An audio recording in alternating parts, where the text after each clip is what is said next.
Welcome to the koha-US circulation SIG for February. And John has something he wants to share with us so we can solve for him. So Oh take it away. yeah. All right, little scenario. It's kind of cert cataloging related.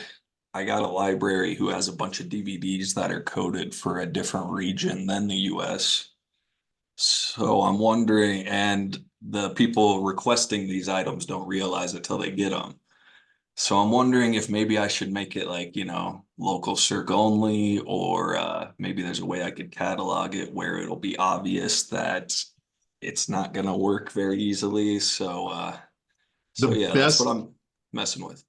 the best practice is if it's not playable in this region, it should be on a separate bibliographic record with a note in, I think it's the five, I want to say it's five something.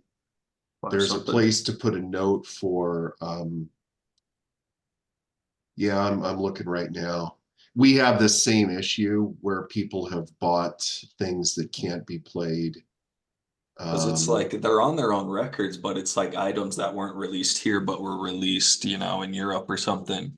Yeah, if they're not region 1 for DVDs or region A for Blu-rays, or one of a company I buy stuff from just does all regions.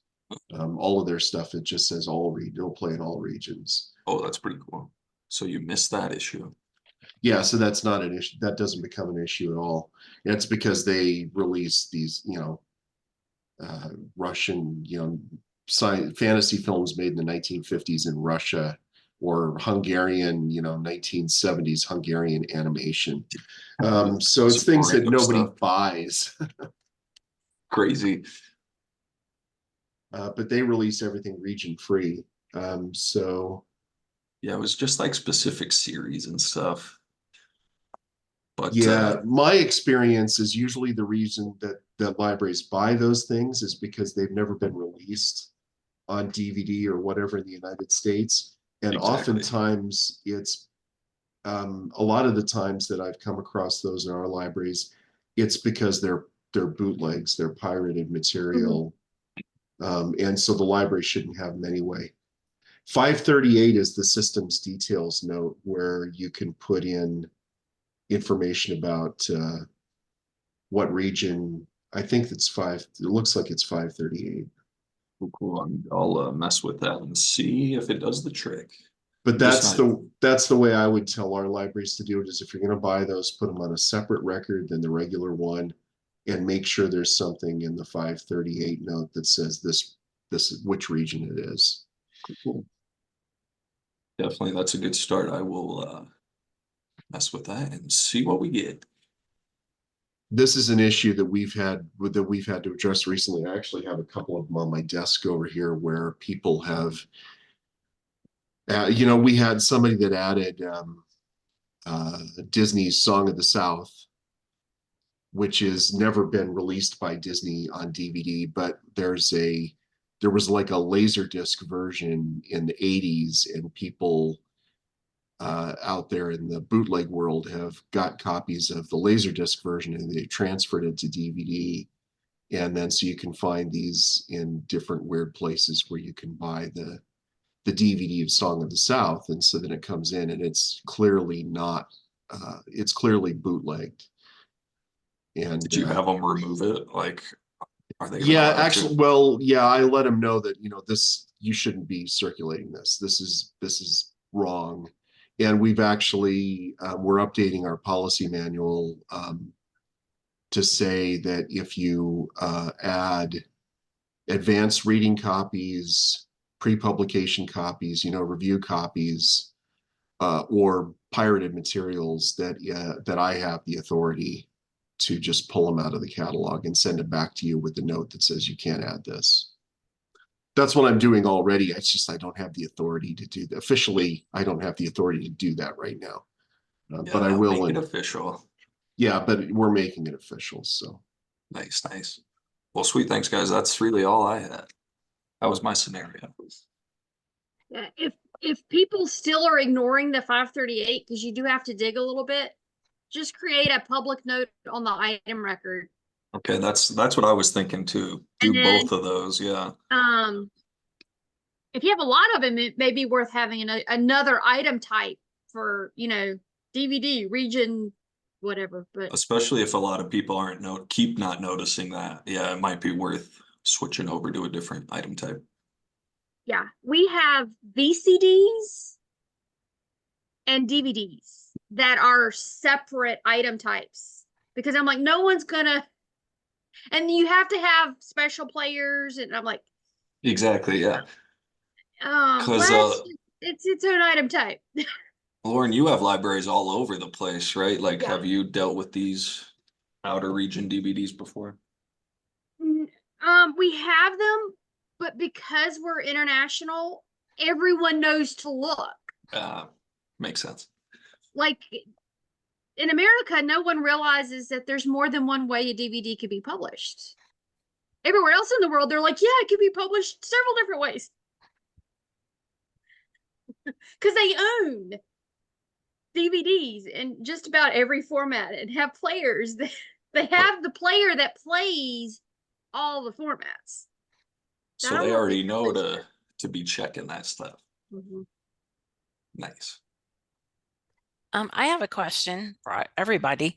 Let me give a little bit of context first. We are going live on Koha in June, and we currently send notices, phone and email notices via MessageBee, and we send our SMS notices via Symphony, our ILS, or actually through Cersei Dynix, our provider. Bywater has not recommended that we stay on MessageBee, but that we switch to Twilio. We're also entertaining the idea of for phone and email staying with Koha and not outsourcing to any other provider. But for SMS, we definitely want to, because we don't want to have to collect the text provider, the service provider each time. So my question to you all is, what method do you use for your notices, and what are the pros and cons?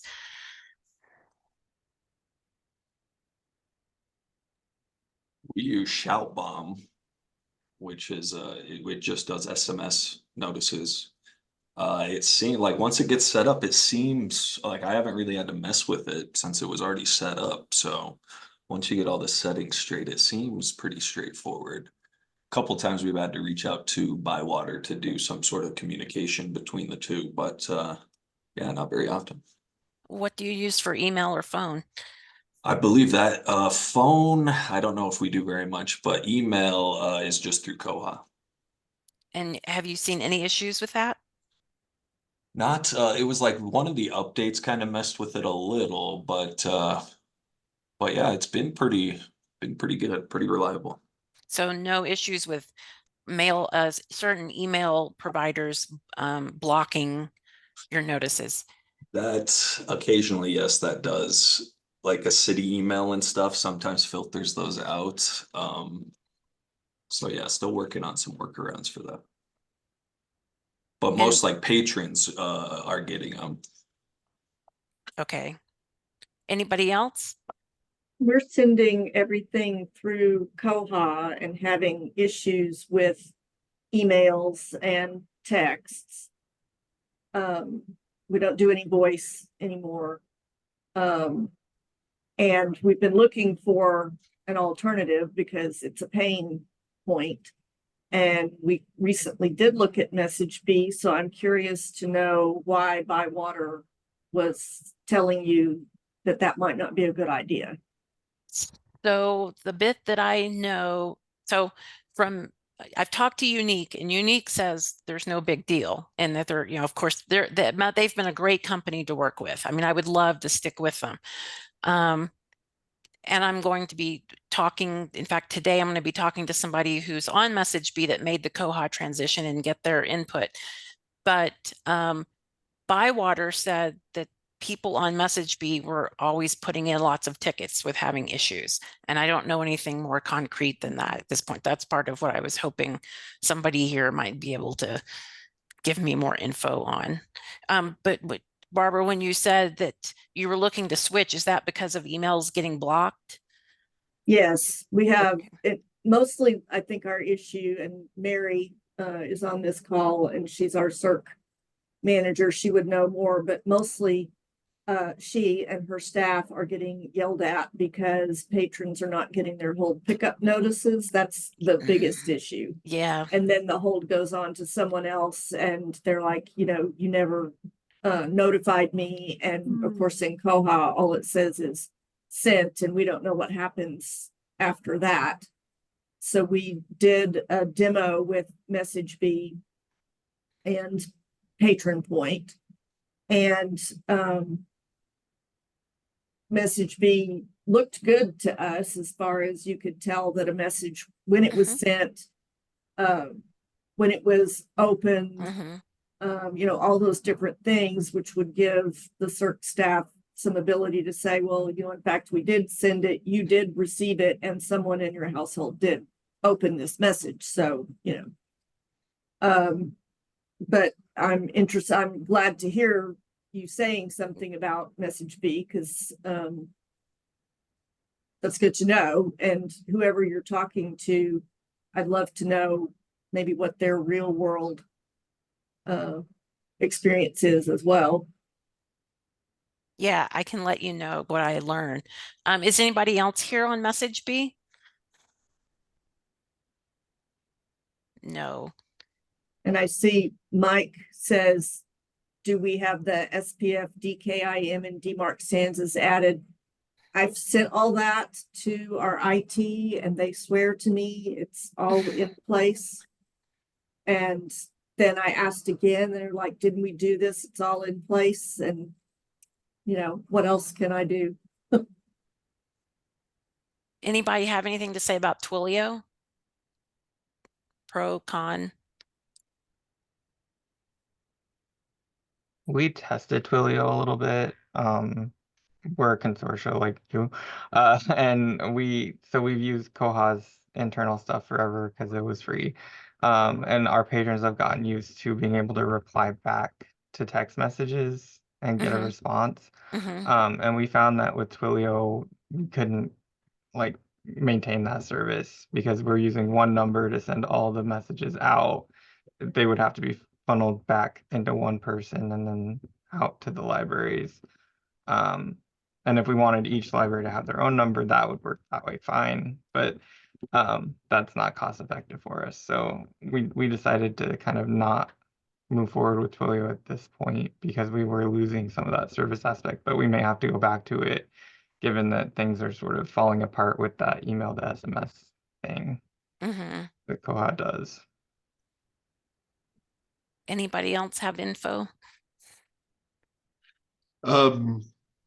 Christopher Brand and I have a video coming out next Thursday about email issues. But what he is doing at the Cooperative Information Network is they are completely revamping the way they handle emails. And I am looking at Twilio possibly for late this year or next year, but we don't have the issue that Jason has because our staff don't answer those. If somebody texts back, none of the libraries are answering those anyway. Or emails back. Some of my libraries never check for responses on those emails, and their messages when they go out actually say we aren't going to respond if you reply to this, because they don't have the staff to do that. So what Christopher is doing is they're centralizing all of the responses to one library. So that's how they're handling it is by centralizing responses to one location. And I'm not sure, I don't want to be the person at our library that answers all those, which is, it's the way he can explain it much better, but they're trying something completely different where all the emails come from one central location instead of having individual reply to addresses or something like that.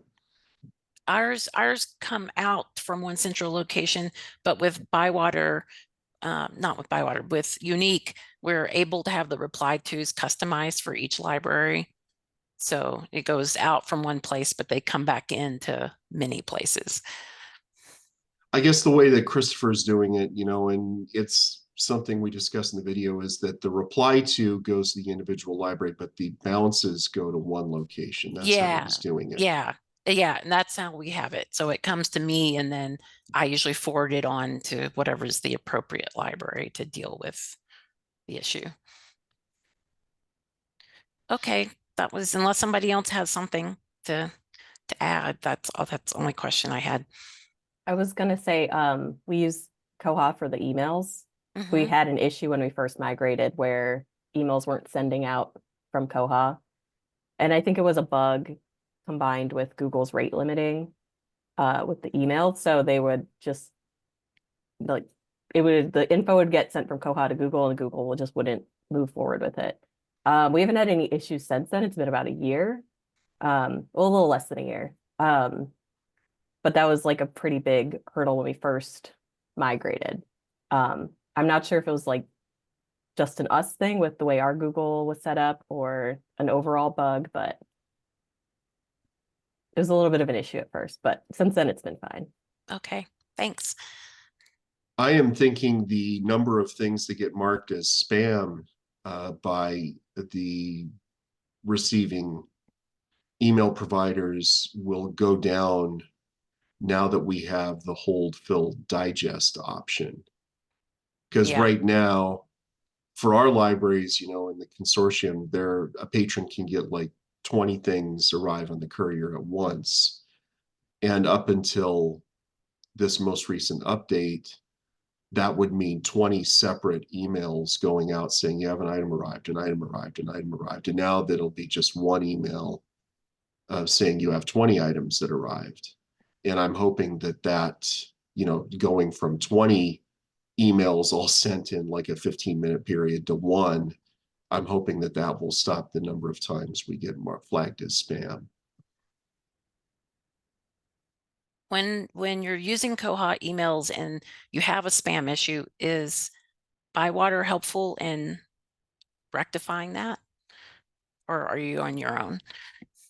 My experience is if you can send them the bounce message and say, you know, all of our email going to Yahoo is getting blocked today, that they will respond as quickly as they can. The Okay. issue that I have is that because since I don't receive those bounce emails, what happens to me is I get like a phone call from 6 different library directors saying this is our problem, help us, all our email is bouncing.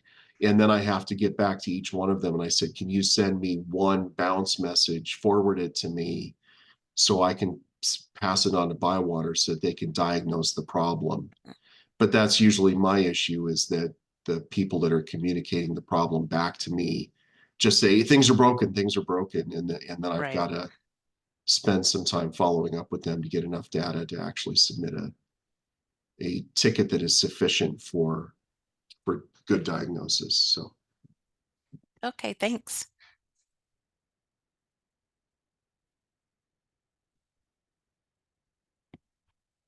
We haven't set up the digest quite yet.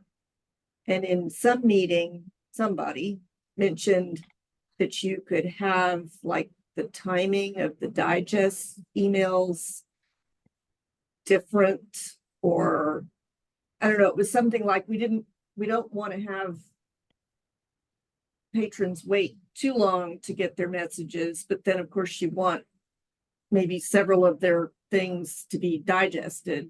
Anyway, it was a timing issue, and I don't know if anybody is the person that talked about that, and I'm unclear on exactly what it was. So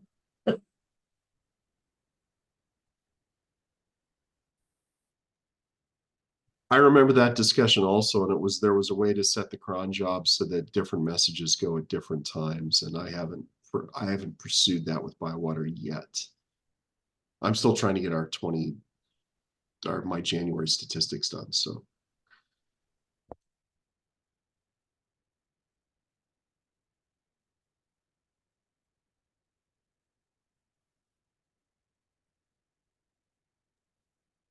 Does anyone have anything else they want to ask, discuss, make comments on?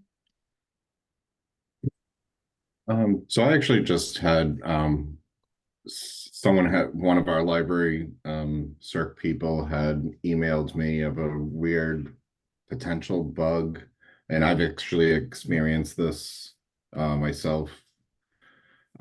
So, and I think it's from I think it was after the 2305 update. So patrons restricted because there's some overdues.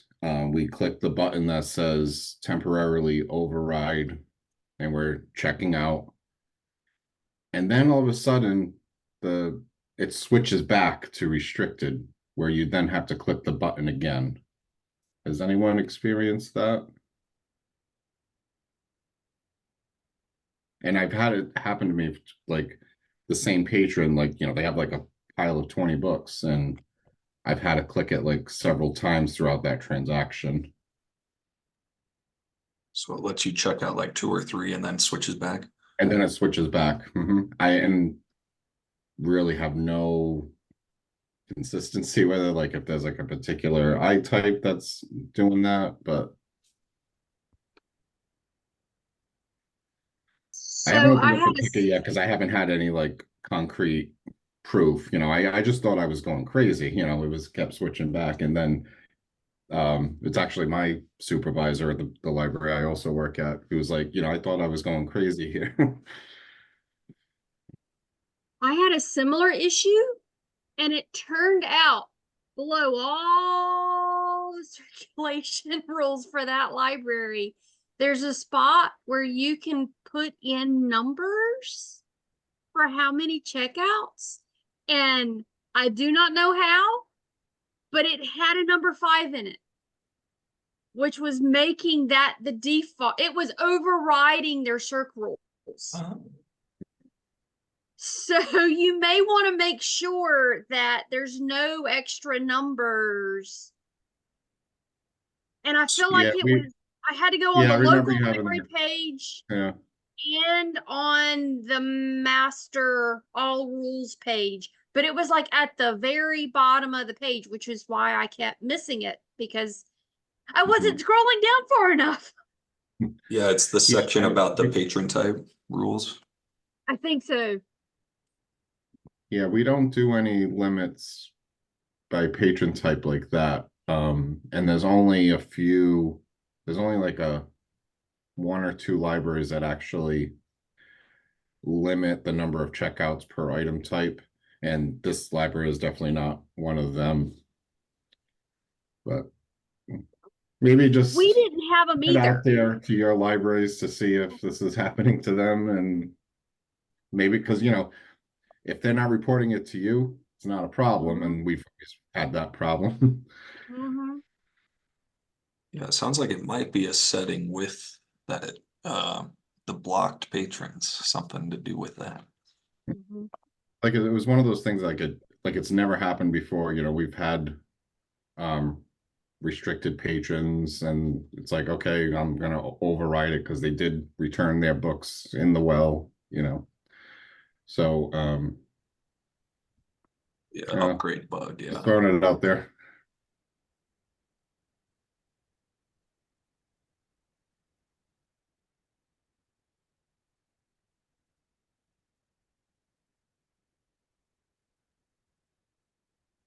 I put a bug in the chat that I created. We're using the point of sale system, and there are times where staff forget to actually enter the transaction in Koha, in the point of sale, and it happens because it's a credit card transaction, so they go and do the credit card transaction and print the receipt, and patron goes on their way, and before they can get back to Koha and enter it, someone or something interrupts them, and they're off doing something else, and then that transaction never gets in there, or they actually choose the wrong account debit code, and we have a lot of them. And so when staff go to reconcile the drawer in the morning, what we've actually taken in physically isn't what is in the point of sale. And so then staff has to go and enter in the missed transactions or correct the wrong transactions. And then that creates a reporting problem because I've got a report that grabs everything and says, this is how much that came in for the library. This is how much that came in for the Friends. This is how much that came in for the foundation. And if it's usually problematic at the beginning or end of the month because they had to make some kind of, they had to fix something. And so when they fixed it, it was on February 1st when the transaction actually happened on January 31st. So this bug is about adding the ability to backdate a transaction to fix those kind of adjustments. And it seems like it would also need kind of a permission, because we wouldn't want all of our staff members doing that. But if you use the POS and if that's important to you, then you might take a look at that bug.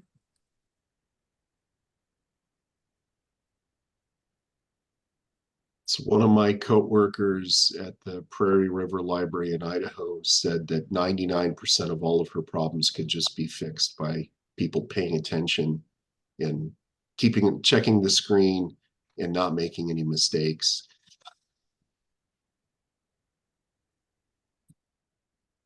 So really funny story. There have been like so many libraries saying there's items on the shelf that they checked in, but they're still checked out to the patron. They're on the shelf and they're like, well, can we enable sounds so, we can hear what's on the screen? So I did that just for the warnings and alerts. So it's like the quick double beep.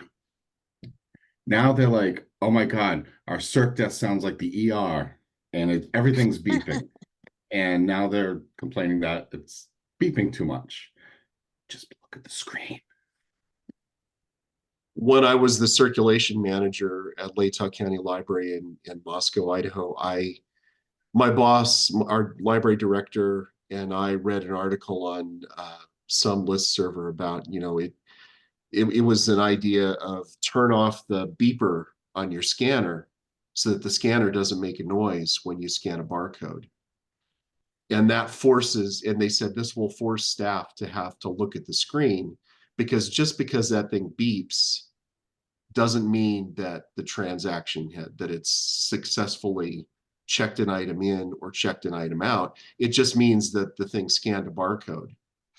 And so one morning, the morning after we read this, she and I went around the library with this scan card and disabled the beepers on all of the scanners. I have never had such a revolt of staff members. It was like we had cut their throats. They were so angry. It's like, how can I do my job anymore if this thing doesn't beep? And one of these employees, she's explaining to me the next morning about why she can't do her job. And I said, if it forces you to look at the screen, and she's standing there checking things in and turning around and looking at me while she's not paying attention to the screen, explaining why the beep is important. And then she finished talking to me and I said, if you look at what you're doing, about 6 books back, you misscanned the barcode and it's just been giving you error messages and you're not paying attention and you missed all that. So it's amazing what sounds will do to people. That library was so much nicer after we turned those off, because there were 3 scanners at that desk and you could hear them throughout the library. We were checking out, sometimes as many as 120 items an hour and checking in 100 items an hour. And after I turned off those beeps, the library was just so much quieter. It was beautiful. So Are they still George, when turned you off? turned off, I have no idea. I don't work there. It's been 8 years since I left that job almost. So when y'all did turn off the beeps, did it help with the consistency? no, Oh, it just meant Okay. there were just different reasons for the same mistakes. okay. We're it's having just- the same exact problem, and it's almost an embarrassment now where the patrons will go to the shelf and Yeah. find the items that they brought in that are still overdue on their account now. I'm trying really hard to solve this problem. The only way, Lawrence Public Library here in Lawrence, Kansas is not a member of Next Search Catalog, but they're in our town here. And they have a much bigger library, you know, like 125,000 items. It's much bigger than any of my libraries. And they have an automated materials handler, and they have RFID chips and everything. And that's really the best way I've found that helps solve a lot of those problems. Because if somebody tries to leave the library with something that hasn't properly been checked out, the security gate stops them. And when things get returned, when there are no people involved, the number of mistakes that people make really drops. So that'd be my recommendation for everybody: is RFID your whole library, get an automated materials handler, and then don't buy any books for 3 years, because that's how long it's going to take for you to recover from that budget hit. So, and for most of my libraries, there's no room in the building for an automated materials handler, but people make fewer mistakes when they don't do the work. Can I'm you wondering make, if, oh, go yeah, ahead, sorry. No, you go ahead. because we recently remodeled and we really looked at AMH machines, because that was the time to sneak that into the remodel budget, you know.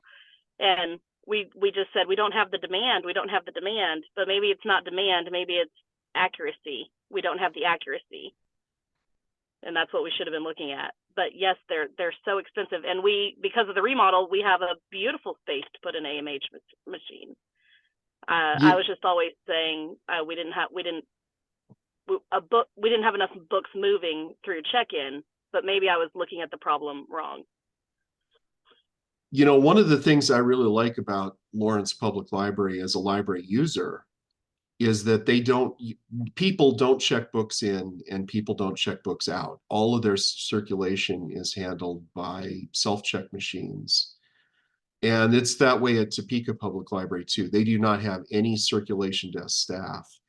And on the one hand, at first when I went there, I was, you know, the first time I went into a library that didn't have any circulation staff, it was like, wow, this would put an end to like every job I've had for the last 20 years, because I was mostly a circulation manager. But there are fewer mistakes made by the automated systems. And if I go to Lawrence Public Library or Topeka Public Library, I can check out, it doesn't matter what I check out, there's never an awkward conversation with people at the circulation desk about, you know, oh, you're checking out a book about divorcing your wife. Are you thinking about getting a divorce? Or, you know, there's a certain level of privacy that comes along with that automation that I really appreciate. When I worked in Idaho, I couldn't go to any library north of the Salmon River in Idaho without people going, hey, it's George. George is at our library. And here I go to Lawrence Public Library and I do not have to interact with anybody. And I can just be a library patron, and I don't have to have those conversations about, you know, what I think about some library issue with anybody, because nobody knows me, because I don't have that contact with them. And it's actually wonderful.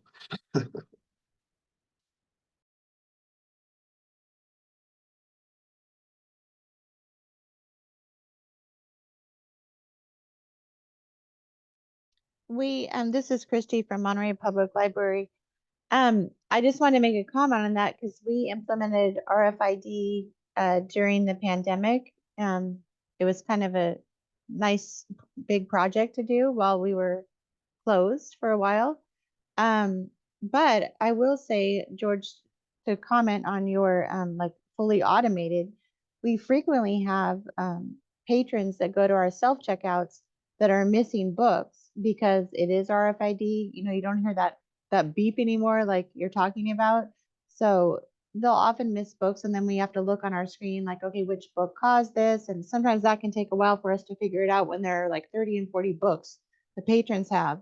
So I'm wondering is there a gate at that library that, no one's there to monitor. So how does that work? Yeah, the Lawrence Public Library and Topeka Public have a security gate that has an RFID reader in it. So when you try and walk out of the library with a book that isn't checked out, the security gate will tell staff they have a book it'll give them the name of the book that isn't checked out properly. So we have the ongoing problem that it appears that patrons come in, grab their holds, think that they've checked them out, but they haven't. So they go home, and then 10 days later, they get an email that says your hold is expired on shelf because it wasn't checked out. And then they respond to that email, which comes to me saying, but I checked that book out. And these are libraries with gates in them. So they are walking through and presumably setting off those gates, and nobody notices.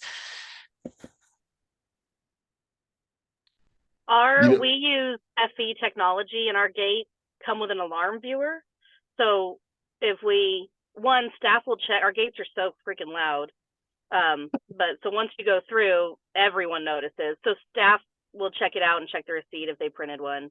But if they didn't, further research is done. And our self-check will normally tell the patron why an item didn't go through, like your card's expired, you have too many items, this book is still checked out to another patron.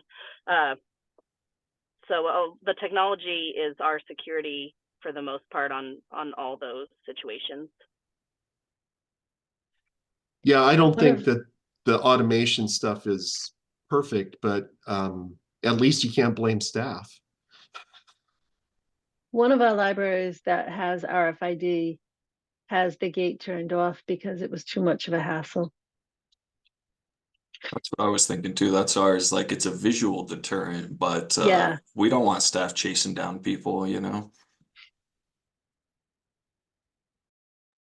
Well, and then also sometimes RFIDs from other libraries, like say a patron visits more than one library, it could potentially go off from a book from another library. And so now we just frisk them for items they had from somewhere else. We have that issue as well. Most of the libraries around the Bedford library have the same have an RFID system. But it'll tell you that it's like when you look on the screen, we have TechLogic, and it will say other, and other means that it's not from our library. So it's pretty easy to distinguish. I was also going to say we're real lucky because we actually have self-checkout. We have an AMH. We use the RFID system. And when we actually moved into our building that we're in now in 2011, and the circulation staff was, horrified because they all felt like they were going to lose their jobs because this big bad machine was going to take over everything they did. But we still have found that we have plenty to do. So it's there are less mistakes. We have one of the things that changed during COVID. We were actually in the process of, before COVID happened, going to a drive-through window to pick up your holds as well. And we kind of were very lucky because that actually coincided with COVID. So we were well on our way to being able to offer curbside service before we actually needed it. So one of the things that has happened though is we don't have an RFID pad that works correctly, or we can't get it to work correctly at our window. So when people bring books in that were checked out at our drive-through window, they do set off the alarm. So there is quite a bit of that going on, but our staff is pretty good about paying attention to the bells and whistles. And the first time that sorter went down, staff was like, what are we going to do? So they appreciated, once that happened, then they appreciated how much work the sorter does.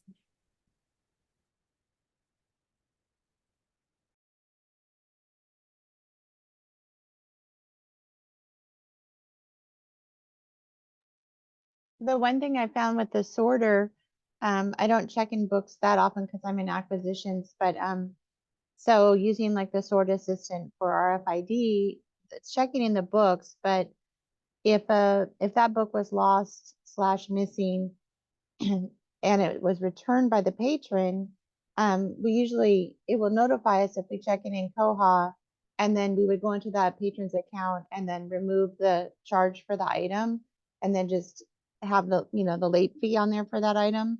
So frequently I'm finding that those are missed, and then the patron will come in and say, oh, I returned that book, and it still says lost or missing on their account.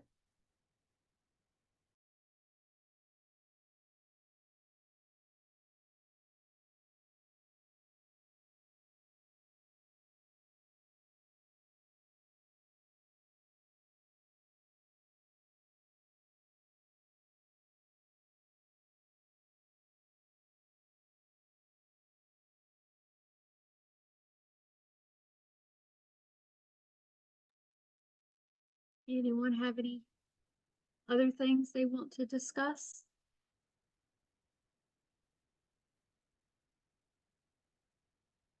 Are we going to end early?